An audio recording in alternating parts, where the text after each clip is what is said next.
Bonjour et bienvenue à Rock'n'Roll en partenariat avec Big Box Wilson et Studio S. Nouveau MJ, nouveau jeu, nouveau décor, nouveau cauchemar. Bienvenue dans Les Nuits d'Orléans sur Vampire la Mascarade.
De ton côté, une berline noire traverse les rues.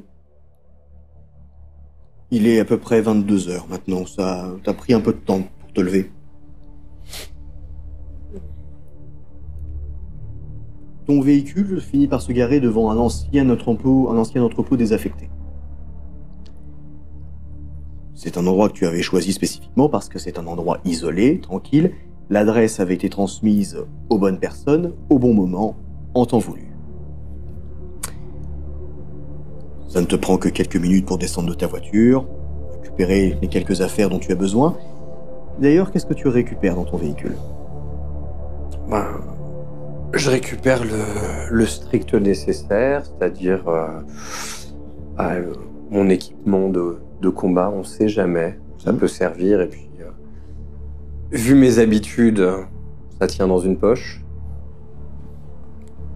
Cache discrètement. Très bien. Je laisse ma canne, vu c'est pas le jour, c'est pas le lieu. Je laisse mon chapeau, pas le jour, pas le lieu. Pas grande cérémonie pour le moment. C'est pas la nuit. Pas la nuit, effectivement. Pas la nuit, pas le moment. Et je descends simplement, de toute façon, je sais que mes affaires sont emportées s'il y a besoin. J'irai rapidement. Donc tu te diriges évidemment naturellement vers la porte de ce hangar. Donc tu te retrouves face à cette grande porte avec évidemment un loquet pour voir qui entre et qui sort. Est-ce que tu te souviens de la fréquence à transmettre ? A priori, si j'ai le lieu, si j'ai l'endroit, de fait, je vais m'en rappeler. Mais bon, les nuits sont compliquées. Chaque jour est un nouveau fléau. Tu veux que je me rappelle, c'est ça ? Non, pas du tout. Non, dis-moi simplement si pour toi tu as quelque chose en tête, on est d'accord, c'est l'entrepôt que j'ai choisi. Oui, voilà. C'est celui que moi j'ai choisi. À 100%, voilà. Oui. On est d'accord.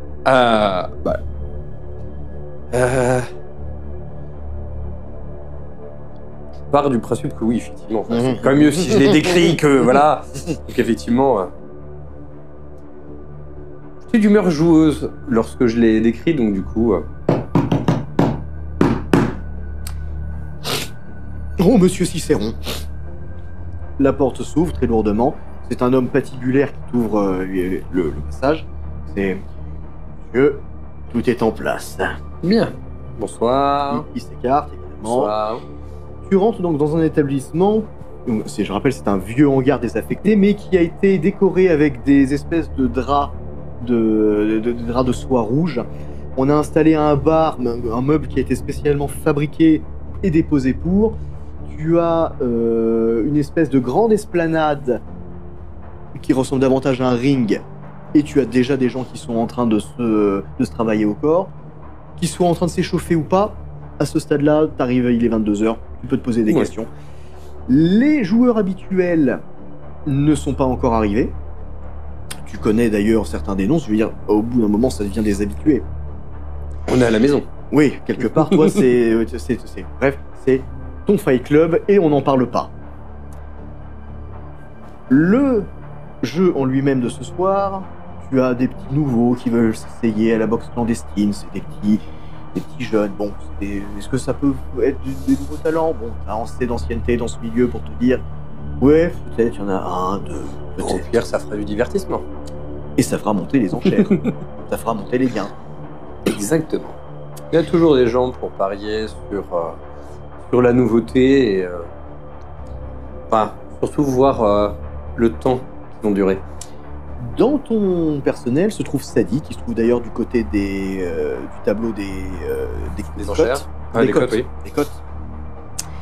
Et donc, alors Sadie, c'est une jeunette qui a à peu près 20 ans, 21 ans, et qui fait ça surtout pour payer ses études de droit.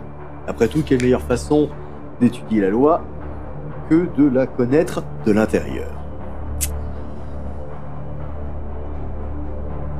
Sadie est une gamine que tu as pas, tu n'as pas trouvé n'importe où, mais elle n'est pas affairée à tes activités pour son sens de la justice.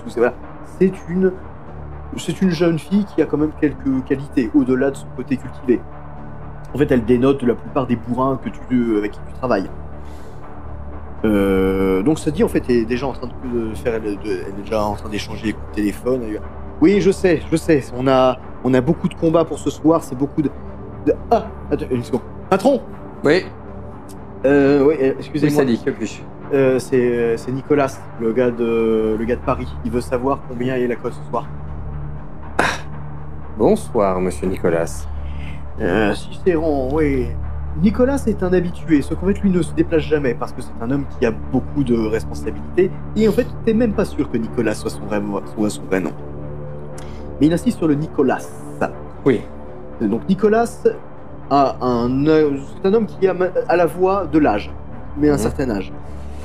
Oui, monsieur Cicéron, j'apprécie grandement les efforts que vous fournissez, mais je ne suis pas sûr. Vous êtes sûr que 50 000 c'est un tarif raisonnable pour une cote aussi basse? Oh.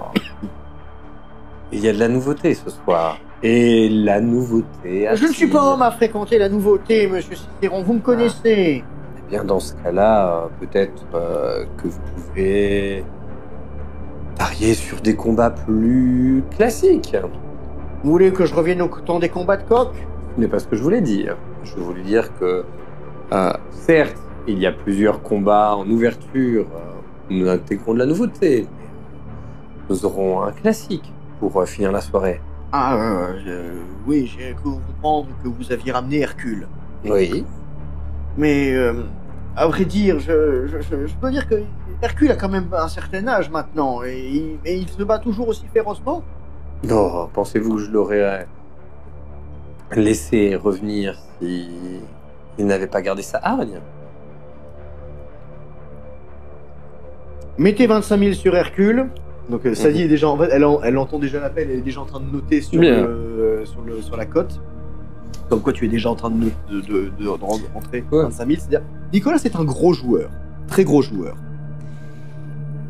Mais derrière, c'est quelqu'un qui a besoin d'être constamment rassuré. Oui. Donc, l'appel ne dure pas vraiment plus que ça. Même pas le temps parce que Nicolas, en fait, il raccroche directement dans la foulée et donc ça dit récupère. Je rends le téléphone, oui. Donc, déjà 25 000 sur le combat Hercule contre Eurype. Dites-moi, monsieur Cicéron, j'ai toujours une question comme ça. Pourquoi des noms grecs ou des héros de la mythologie? J'ai jamais vraiment bien saisi. Eh bien... Comment dire? En tant que juriste, vous savez que nul n'est censé ignorer la loi. Il me semble important que nul ne soit ignorant des légendes qui ont permis la création du monde dans lequel nous vivons. Après tout, Hercule est un symbole de force, de puissance, sert d'une certaine déchéance ultérieure. Mais en tout cas, il nous apprend des choses. Prométhée nous apprend des choses. Oui, il y a encore énormément aussi de personnages issus de la mythologie que nous retrouvons dans les noms, en psychologie. Et pendant que tu fais tout ton laïus, tu as un de tes hommes, enfin des personnes qui participent à tout ça, qui s'approche de toi. Donc c'est Bertrand qui a une espèce de fonction de videur dans ton ring leader, dans ton ring lead, pardon.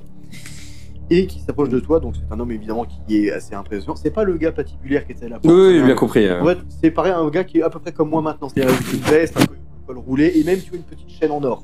Oui.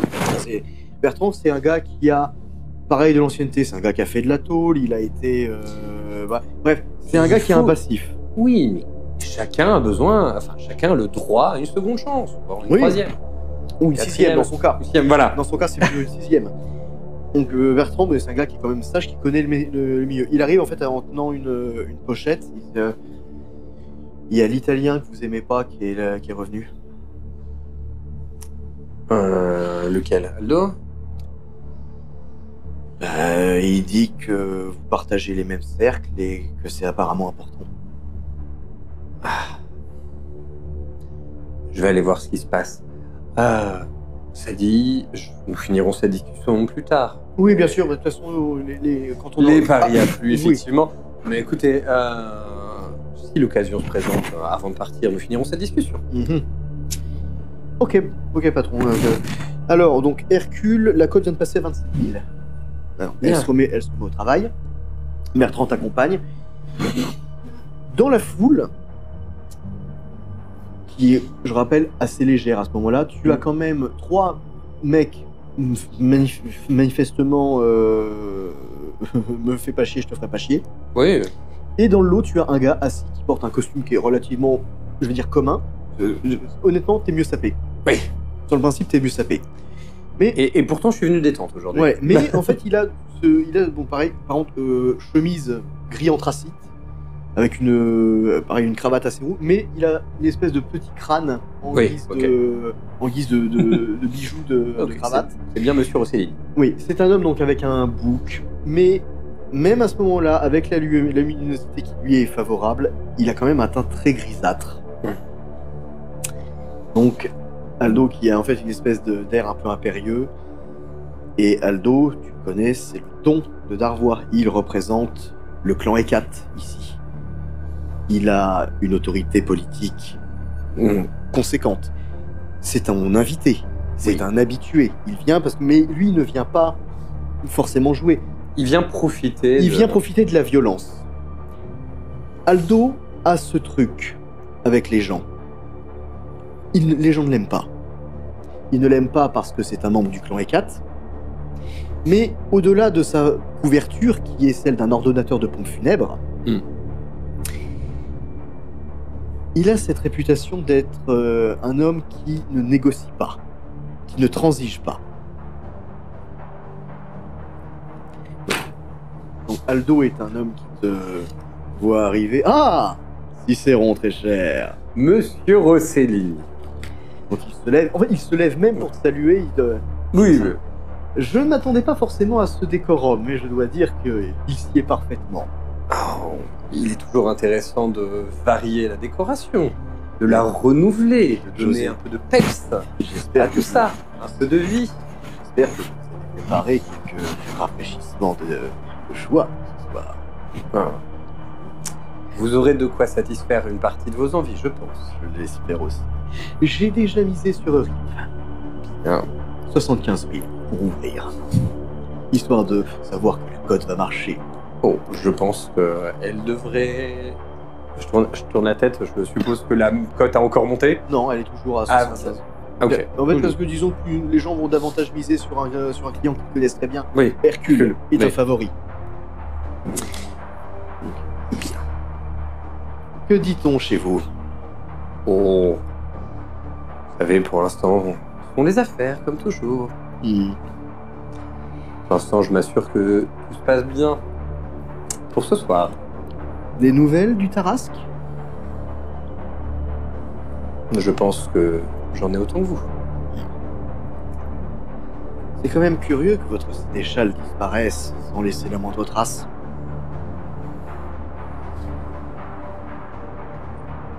Il s'agit du sénéchal Son Altesse. Et les anarques? Qu'est-ce qu'ils en disent, eux? Si vous voulez avoir les dernières rumeurs de cette partie de la ville, mon frère, mon ami, Monsieur Cochet vous renseignera beaucoup mieux. Enfin, vous renseignera. Disons que... Il est parti dans un rire. Nous parlons bien du même. Ben, je pense que cet homme est véritablement... Pourquoi vous ne l'avez toujours pas détrôné? Pourquoi vous n'avez pas pris ses fonctions? Réellement. Je sais qu'il y a très peu de brouillard dans votre secteur. Mais... Véritablement, Cochet?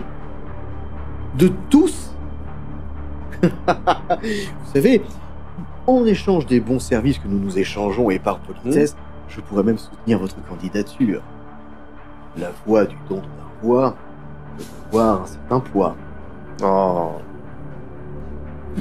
Le jour où... Comment dirais-je?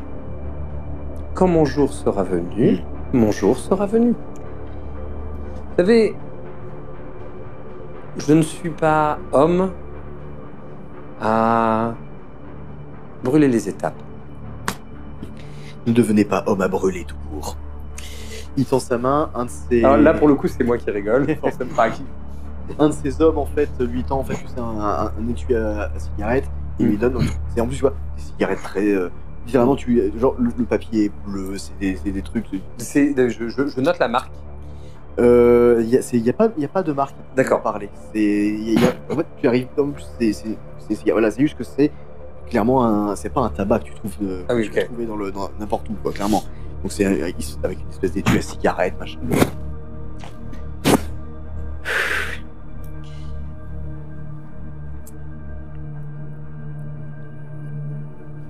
Et qu'est-ce que le grand Cicéron, Manitou des combats clandestins, peut me dire au-delà de toutes les mondanités? Que voulez-vous savoir? Qu'est-ce qui vous intéresse? Il y a beaucoup de choses à savoir. Mais peu qui me concernent vraiment, après tout. Je sais que les accords qui lient les miens et votre Camarilla sont tendus, mais je me bats pour que la relation reste au beau fixe. Après tout, il s'agit de votre... comment dirais-je? C'est partie de vos attributs en tant que donne. Un de mes privilèges, je dirais même. Effectivement. On peut le voir ainsi. Il te regarde, en fait, t'as l'impression qu'il essaie de fouiller, il essaie de lire dans ton visage. Et je suis sûr qu'intérieurement, t'es en train de faire exactement pareil. Il y a cette espèce de tension. En fait, je suis en train de me dire... Je me dis, qu'est-ce qu'il veut savoir? Et surtout, quel prix je vais lui demander? Et voilà, il y a celui-là, je suis mais tu vois cette espèce d'expression, de tension qui dit dis-moi ce que j'ai envie de savoir. Et en fait, avant même que cette espèce de battle de regard complètement puéril, dans le fond, se fasse, tu as un type qui approche de votre petit tableau, qui sont arrêtés par les hommes de Rossellini.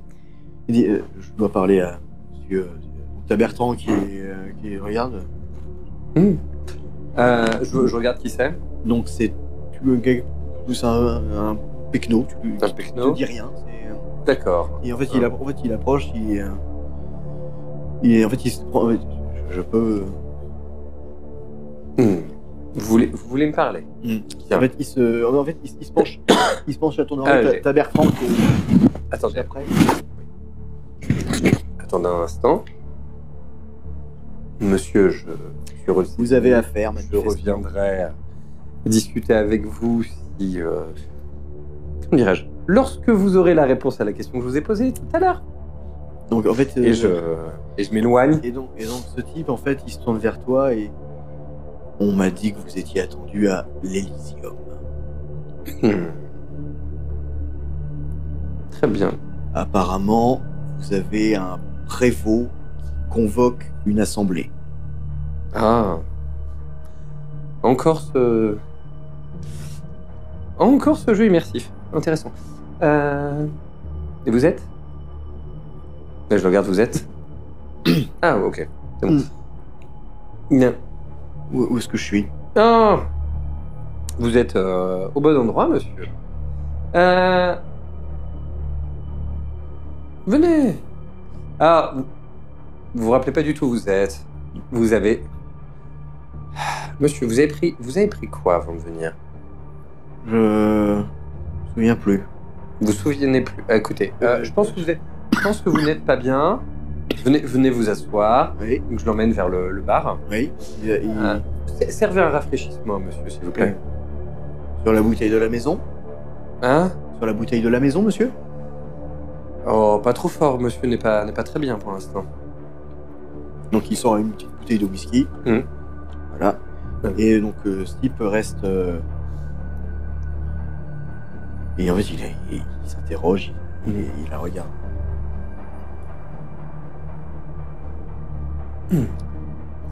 Vous aimez jouer, monsieur? Non, enfin, ça dépend. Ça dépend. Moi, je suis plutôt MMORPG. Ah. Bien. Bah écoutez, je vais vous raccompagner, monsieur. Je pense pas que... Maintenant que vous êtes un peu ragaillardi, je ne pense pas... Je te vois venir, là. Tu vas aller le bouffer quelque part? Pas du tout. Pas du Ok. tout. Il a quel âge? Oh, bah c'est un jeune homme, hein. Littéralement, le gars n'a rien à faire dans ton truc. Oui, je sais bien, c'est pour ça que je vais le raccompagner avant Mais que... l'essentiel, c'est que tu as eu l'information. On est bien d'accord.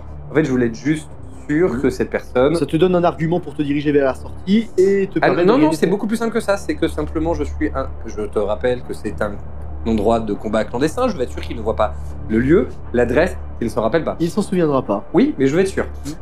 Voilà. En fait, tu peux être à peu près sûr que le gars qui l'a envoyé, Et- c'est littéralement dire démerde-toi. Et effectivement, par contre, je vais lui demander ce qu'il fait dans la vie. Après. Donc, après, des mondanités, c'est un gars sans histoire, c'est un petit étudiant, il vient de la source. Voilà, ça c'était l'information qui Voilà. m'intéressait. Donc, effectivement. Tu veux gagner de l'argent? Il étudie dans quel domaine? Moi, je sais pas, je fais des études à Sciences Po Orléans.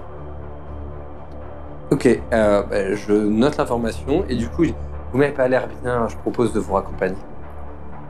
Vous savez, Je dois aller en ville si vous voulez. je peux prendre un Uber, vous savez, monsieur, vous dérangez pas. Écoutez, vous êtes pas Tu bien. sais, un ça- Uber avec l'adresse, le machin et tout. Bah écoutez, ouais, mais vous pouvez prendre un Uber. Bah écoutez, je vous l'appelle, je vous demande de vous déposer. Côté d'Olivet. D'accord, je Bon, note. il te note l'adresse parce qu'il est. Et alors, mais- le Uber, c'est à ma charge. Et ça sera à ma charge. En fait, je demande à un de mes gars de le raccompagner jusqu'à chez lui. Et en fait, t'as Bertrand qui est déjà en train de le dire et que je lui brise quelque chose. Non. Alors, je vais voir Ben. Non. Notez simplement là où il habite. Récupérer un maximum d'informations sur lui. Il m'intéresse. J'aimerais bien le surveiller. Et donc il le fait rentrer, il ferme la portière. Pourquoi vous faites ça, monsieur Cicero? Je veux dire, c'est pas le premier gars que vous m'envoyez ramener comme ça. Vous avez un Disons truc que- pour les chiens errants? Vous savez très bien que j'aime m'assurer que tout le monde a une seconde chance. Et regardez, il n'a pas l'air bien. Il me semble humain d'aider son prochain. Vous savez, quand je vous vois agir comme ça, vous me faites penser à Sylvester Stallone dans Tulsa King. Et en fait, il monte dans sa voiture et il va s'en aller. Et toi, tu vas devoir en faire autant. Effectivement, du coup, direction l'Elyséum. Un soir comme un autre.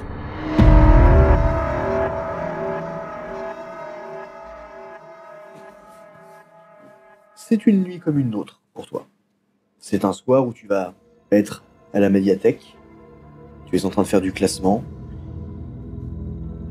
Tu es sur le territoire de ton clan, sur le principe, tu es en parfaite sécurité.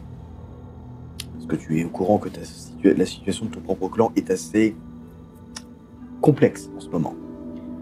Vous êtes fait avoir 20 fois. C'est uniquement parce que votre primogène est particulièrement intègre et dévoué à votre famille, votre maison, que vous n'êtes pas considérés comme de totals échecs au niveau de la cité.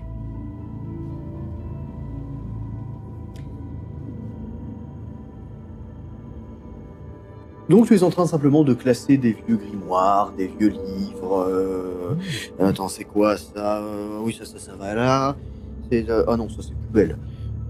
Qu'est-ce que c'est que ce machin là? Ah, c'est écrit comme ça. D'accord, c'est ici. Ça fait depuis à peu près maintenant 2-3 heures que tu fais ça. Tu t'es levé tôt pour l'occasion. D'accord. Il est à peu près maintenant 21h. T'as de la chance. En ce moment, il fait nuit tôt. Donc, ça t'a permis justement de prendre beaucoup d'avance. Ce soir, c'est un peu particulier quand même. T'as une réunion. Pas avec le clan, mais avec les gens que tu entretiens. Tu termines ton classement. Tu refermes la médiathèque. Tu prends ta voiture. C'est quoi comme voiture?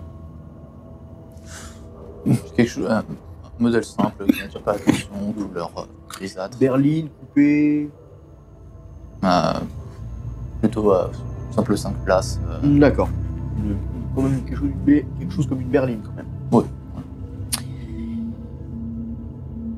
Tu traverses les rues en direction du local que tu payes pour les chercheurs de vérité. Les chercheurs de vérité, c'est un petit collectif de personnes illuminées que tu as rassemblé dans l'optique de il y a des choses dans ce monde, des réalités, des faits. Pourquoi est-ce que tout le monde passe devant sans s'en rendre compte? De ton point de vue, c'est un excellent moyen d'attirer l'attention de mecs qui ont des théories du complot plein la tête et d'en tirer un avantage. Parce que ça te permet de te nourrir, ça te permet aussi d'avoir un contact avec des êtres humains qui ont, je vais pas dire, un goût pour une certaine forme d'occulte. C'est une source financière parce que des gens soutiennent ton petit mouvement. Et au demeurant, quel meilleur moyen de dissimuler l'existence des vampires, des semblables, qu'en prétendant connaître la vérité à leur sujet. Ce soir, tu as un nombre assez restreint de membres. Tout le monde n'est pas forcément disponible. Voilà, en plus, le local n'est pas forcément très grand, mais il y a du café, des gâteaux, faites-vous plaisir. Voilà. Come to the dark side.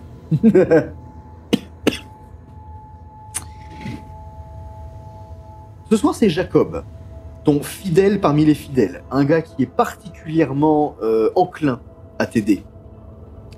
Toi-même, tu le sais. Comment tu décrirais, toi, Jacob? Physiquement, en termes de personnalité. Non, en termes de personnalité. Comment tu le décrirais? Débrouillard, dévoué, et toujours prêt à prouver quelque chose. Toujours prêt à montrer sa bonne foi et ses compétences. D'accord. Donc ce soir, Jacob, c'est lui qui va plus ou moins préciser, c'est lui qui... Ça fait un petit moment maintenant que tu as lâché complètement le volant de ce collectif. C'est Jacob, en fait, qui s'occupe de tout ce qui est administratif, les adhésions, le recueil de telle ou telle théorie, de tel ou tel fait, machin. C'est pas que t'as pas le temps pour ça, c'est que t'as plus important à faire. En tant que membre du clan Trémère, tu n'es pas n'importe qui. C'est tout. Donc ce soir, c'est Jacob qui te voit arriver. Il est déjà avec d'autres... Il se lève d'un coup, c'est Monsieur. Jacob. Tout le monde, évidemment, suit le mouvement.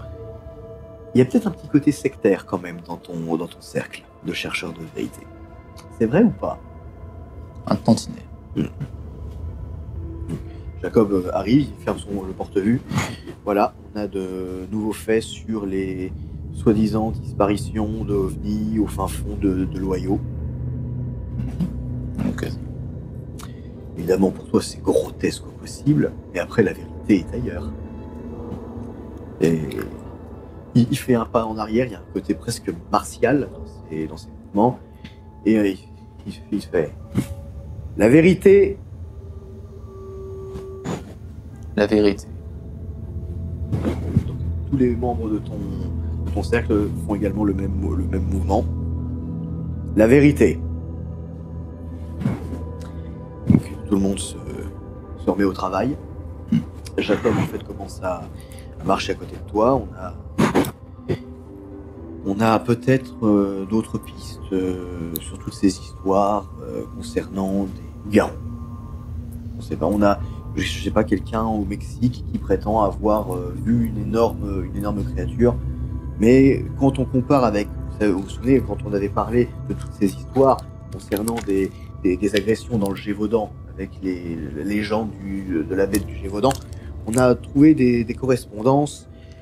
Voilà, ils te montrent des faits, des machins, des théories, des trucs. Des points communs sur les caractéristiques physiques? Entre autres. Souvent, évidemment, bon, tout ce qui revient le plus souvent, ce sont de gros animaux, d'énormes animaux. Donc de la fourrure, bien sûr, des cris, des grognements, des animaux retrouvés complètement dépecés, massacrés, mis en pièces. Est-ce que, d'un autre côté, c'est vraiment avéré? Il n'y a que toi qui as la vérité pour ça, pour ces mecs en tout cas. Comment tu le joues? À partir de là, comment tu joues avec ton cercle? Déjà, je suis très encourageant, en fait. Je suis en présence de gens qui ont été jugés pour leurs pensées, qui ont été jugés pour leurs idées, et qui ont souvent même été moqués pour ça. Je leur offre un espace où où il n'y a aucun de ces jugements ou de ces moqueries. Leurs idées sont écoutées, respectées et même encouragées. Le but est de les mettre en confiance autant que faire se peut sur le fait que eux font partie de l'infime pourcentage de ceux qui sont prêts à voir au-delà de ce qui est habituellement servi dans notre vie de tous les jours. Eux ne se satisfont pas du quotidien. Ils savent qu'il y a des explications à des choses qui sont présentées comme inexplicables. Ils cherchent la vérité, c'est pour ça que tu as créé ce collectif en premier lieu. Et donc, j'encourage cette recherche. Aucune théorie n'est absurde avant d'avoir été écoutée et entièrement recherchée jusqu'à sa fin. Le crime que fait notre société actuelle est de se reposer sans réflexion sur des choses qui sont présentées comme des faits et de décourager l'idée de rechercher ces faits pour ce qu'ils sont. Donc nous faisons l'opposé. Toute idée est acceptable jusqu'à ce qu'elle ait été étudiée à son terme. Pendant une bonne heure, vous allez débattre, vous allez échanger. Jacob te présente aussi les records d'adhésion, il te parle de la présence sur les réseaux sociaux pour le collectif. Évidemment, ton nom n'est jamais mentionné et ta photo n'apparaît nulle part, pour des raisons évidentes. Évidemment. Mais il te présente comme la vérité. Il te présente comme la personne qui détient le savoir.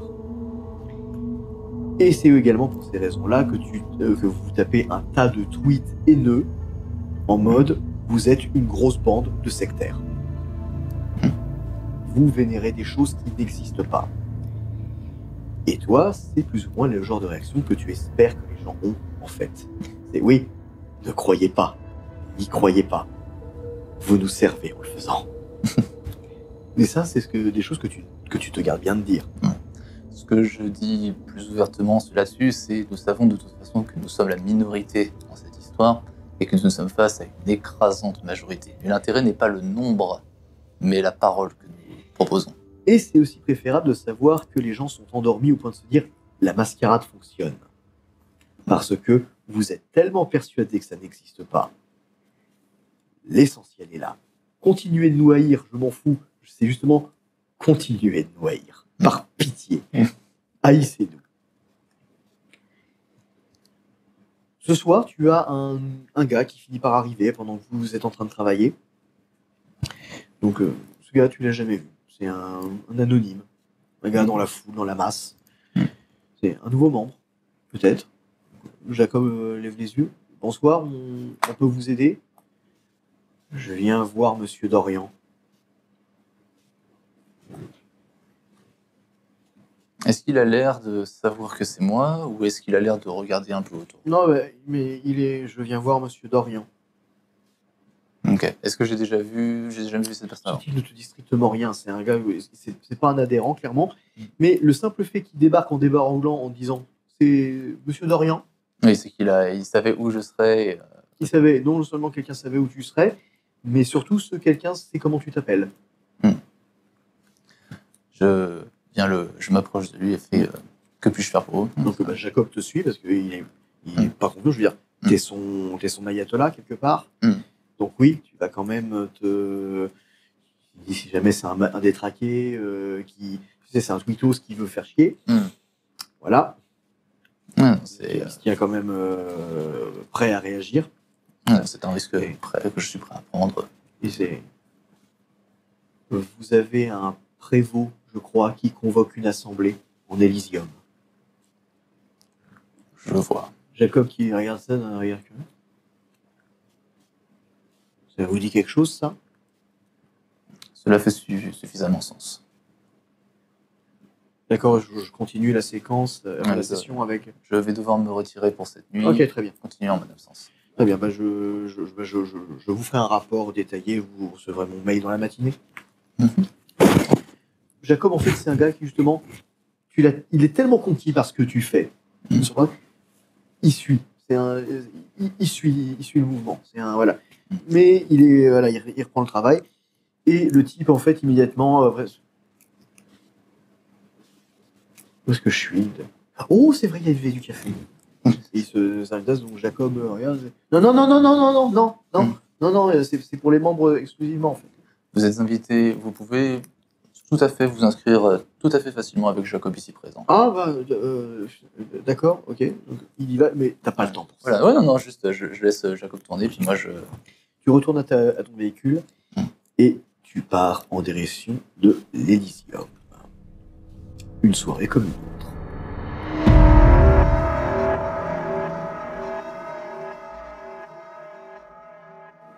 En cette soirée d'hiver, il est à peu près maintenant 18h, tu as pu mettre donc des horaires parfaitement aménagés dans ta boutique, La Belle Monnaie, où tu te livres à ton véritable péché mignon, la numismatie. Ah, j'aime l'argent, mais je n'aime pas le profit. Un petit peu quand même. Donc, dans ta boutique où tu présentes d'antiques pièces d'histoire, littéralement, au sens propre comme du figuré, où se trouvent des vieux Louis d'or, des vieux Napoléon, se côtoient évidemment des experts, des spécialistes. C'est d'ailleurs en fait la réputation qui te taraude sur Orléans. Tu es THE numéro 1 en ce qui concerne l'argent antique. Tout à fait. Ce soir-là, tu te retrouves avec une cliente, et cette cliente, ça fait maintenant 25 minutes que tu te dis quand est-ce qu'elle se barre. Par pitié. C'est une femme qui est en train de s'extasier. Oh, mais c'est magnifique! C'est magnifique! Oh, qu'est-ce que tu en penses, Jules-Édouard? Le mari qui est... Oui, c'est très bien, chérie. C'est très bien. C'est très bien. Je suis vraiment désolé, monsieur. Vraiment. Non, il n'y a pas de mal. Oh, on dirait que c'est du 18e. Absolument pas, c'est une pièce qui date de 1944. Et voilà, mais... Du 18e, n'est-ce pas, monsieur? Jean-Louis, il me la faut absolument. Oui, chérie, je sais qu'il te la faut absolument. Combien pour la pièce du 18e? Alors, pour la pièce de 2 francs de 1944, c'est 7,50 €. Ok. Oh, seulement? Oh, Jean-Marie, je pense qu'on peut... Oui, c'est bon. Je vous règle ça au comptoir? Oui, bien évidemment. Chérie, tu peux ranger ça dans son écrin et on va... Oui. Donc lui, tu es en train de se sortir, voilà, il te sort la monnaie, il te la met là. Mais en fait, t'as ce petit truc, tu regardes quand même, c'est la pièce Ah de oui, je quelle regarde année, toutes les voilà. pièces, il n'y a pas de... Parce qu'en fait, il te donne ça en euros, en pièces, etc. Machin. C'est-à-dire que je retourne la pièce, je regarde la date, je regarde de quel pays elle vient, Et bien sûr, et je regarde la tranche. et bien entendu, il ne peut pas s'empêcher, enfin, sa bonne femme, depuis l'espace un peu plus loin, ne peut pas s'empêcher de te la faire. C'est la blague que tu entends littéralement depuis que tu as commencé là-dedans. Vous prenez les espèces. Oui, madame. Et tu sens le mari qui est... Pardon. Nous avons l'habitude. Oh, regarde, toutes ces... Oui, chérie, non, c'est bon, ça suffit maintenant. Laisse le monsieur tranquille. Cette femme arrive enfin à quitter ta boutique. Quelque part, tu te dis, bon Dieu, pourquoi? Ne pas être capable de faire des différences entre une pièce du 18e et une pièce du 20e. Mon Dieu.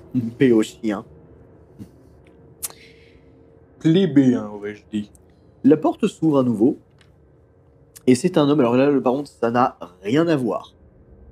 Le type qui rentre, c'est un gars... Physiquement, c'est...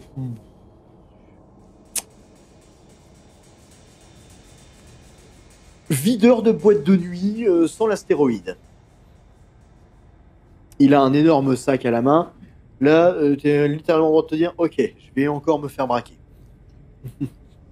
Oui, bien évidemment, il y a ce qu'il faut sous le comptoir. Voilà. Et... Monsieur Ducas, du clan Toréador. Alors, qu'il demande?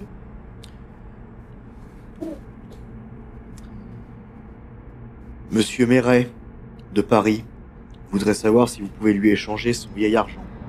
Ah, bien évidemment, tout pour sa seigneurie. Donnez-moi quelques instants. Qu'est seigneurie? Vous parlez de Monseigneur de Paris? Non, c'est pas le prince de Paris. Ah non, le prince, c'est votre Altesse. Oui. Oui, la rigueur, sa majesté. Le seigneur peut annoncer pour les anciens, les anquilats. Écoutez, j'ai pas vraiment le temps. Monsieur Méret, c'est mon patron. Monsieur Méret veut que vous échangiez ces 15 000 francs 1938, 32. Je crois que c'est quelque chose comme ça. Il a vu le cours, il sait combien ça vaut, donc je sais combien avec combien je dois repartir. Non, mais il n'y a pas de souci. Donnez-moi 30 secondes. Je ferme la devanture et je fais le compte.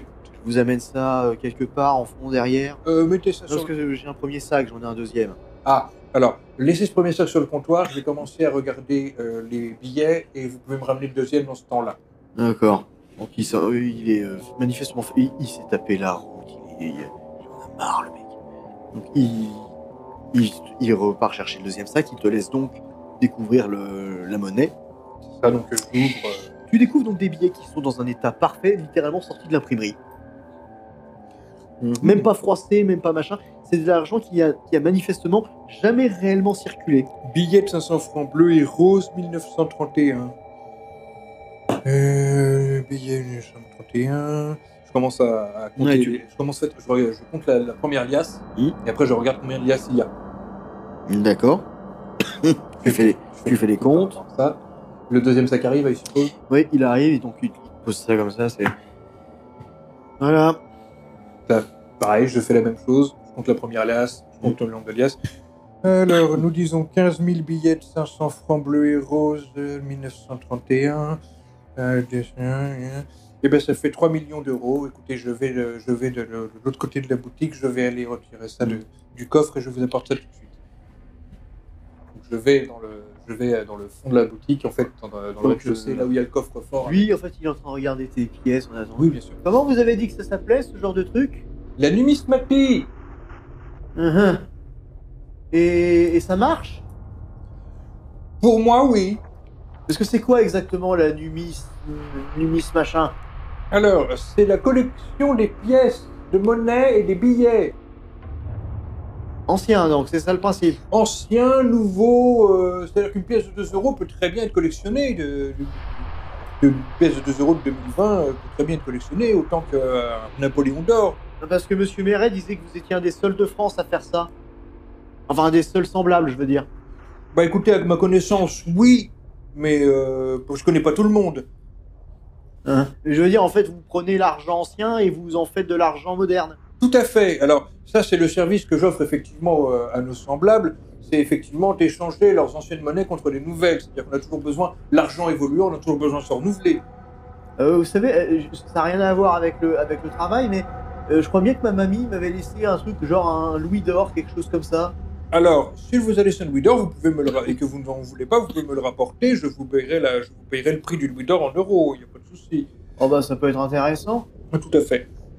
Je n'ai pas vérifié, je regarderai, mais je crois qu'actuellement, le louis d'or tourne autour de 250-300 euros. Quelque chose, le pire, c'est que malgré tout, malgré le fait qu'il te pose toutes ces questions, il te pose des questions, mais je travaille là. Oui, mais moi, je te rassure, je suis en train de lui répondre pendant que je suis en train de mettre l'argent. Donc t'as un coffre à l'arrière avec 3 millions. C'est ça, j'ai le coffre-fort avec l'argent. Oui, je le dépose pas en banque. Je doute bien. Non.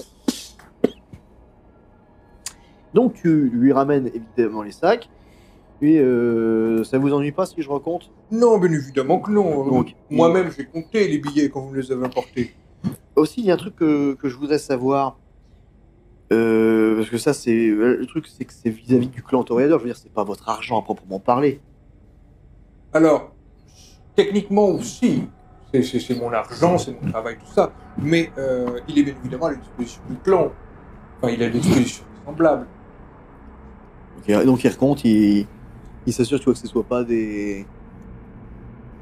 Ok. Il prend les billets, il recompte vite fait, il les met dans le sac. Monsieur Mérez sera très satisfait. Donc il prend les sacs, il est beaucoup plus lourd évidemment au retour. C'est pas le même nombre de billets. Non, c'est pas le même nombre de billets, c'est pour ça qu'il a pris 2 sacs. Et... Bon bah, je vous dérange pas plus. Eh bien écoutez, très bonne soirée à vous. Il passe la porte, il inspecte également, il regarde. Sa voiture est vraiment garée dans l'allée, alors que c'est une allée où il est pas censé être autorisé à se garer. Parce que c'est une allée piétonne, normalement, là où se trouve ta boutique. Oui. À côté de la place du Bar 3. Tout à fait. Il met les sacs dans le coffre. Il y a un flic qui a posé une amende sur le pare-brise. Voilà. Il monte à bord et il repart. Et alors que tu t'apprêtais à rentrer et à refermer la porte, tu as un homme qui en fait bloque la porte dans sa main. Le prévôt vous convoque. Eh bien, je ferme la boutique et j'arrive. Et là, c'est pas un gars qui a l'air d'avoir une quelconque forme, tu sais, voilà, physiquement, c'est une goule. Et c'est une goule que tu connais déjà. C'est une goule que tu as déjà vue, en fait, qui traîne en fait dans l'environnement de la Camarilla, dont tu es un membre reconnu. Tu as survécu aux 2 purges aussi, il faut pas l'oublier, donc ça te confère un certain statut. Et tu vends un service qui est quand même très apprécié des aînés. De fait. Ouais. Si je peux faire plaisir aux anciens et récupérer de la monnaie que je n'ai pas encore, moi, vous savez... Mais sauf que là, il ne s'agit pas d'argent, c'est le prévôt t'a convoqué. Oui, mais c'est pour ça que je dis je ferme la boutique et j'arrive. Donc il te libère la main et en fait il repart discrètement. C'est un gars très simple, hein, un gars lambda, les cheveux longs, frisés, un peu de voilà. Ouais, c'est une goule passe-partout. C'est une goule passe-partout. C'est un œil dans la foule. Et donc il te laisse reprendre le travail et tu te dirigeras donc vers l'Elysium. Ah oui, en fait, c'est même pas je reprends le travail, c'est-à-dire je ferme la boutique, je dis fermer, je mets la clé et je me dirige. Tu baisses le rideau et c'est ça. C'est exactement ça. Et bah parfait.